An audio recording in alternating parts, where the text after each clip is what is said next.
အားလုံးမင်္ဂလာပါရှင်ဒီနေ့မှာတော့အားလုံးမေးထားတဲ့စိန်တရက်ပုံတော့ကာလာစုံလေးတွေနဲ့မိတ်ဆက်ပေးကြပါရှင်ဒါကတော့တကွားမွေးရောင်တက္ကမပြီးရောင်ပါရှင်ရှမိန်900ကျော်ကအရှိကတလက်မှာပါနောက်ကတလက်မှာပါရှင်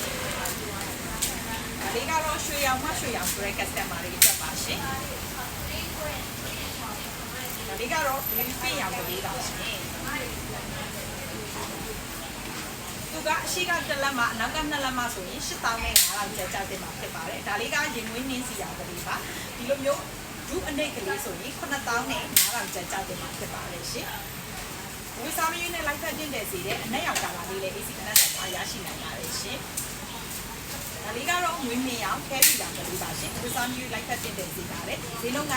8500ကျပ်ပါရှင်ဒါလေးကတော့ရွှေနုကလေးပါရှင်အစစ်ပြန်လဲရောင်းချလို့ဒီများအတွက်လည်းလက်ကားပြီးထောက်တယ်စီပြီးတန်ရှိပါတယ်မတော်ရဲ့ AC ကနက်ဆိုင်ကိုကိုရိုင်းကိုကြလာပြီးတော့အားပေးခြင်း AC ကနက်ဆိုင်အမှတ်1အရှိအလုံးကိုကျောင်းအောင်ဆန်းလေးစကော့လေးရန်ကုန်မြို့ပါရှင်တနင်္လာနေ့တိုင်းဈေးပိတ်ပါတယ်ရှင်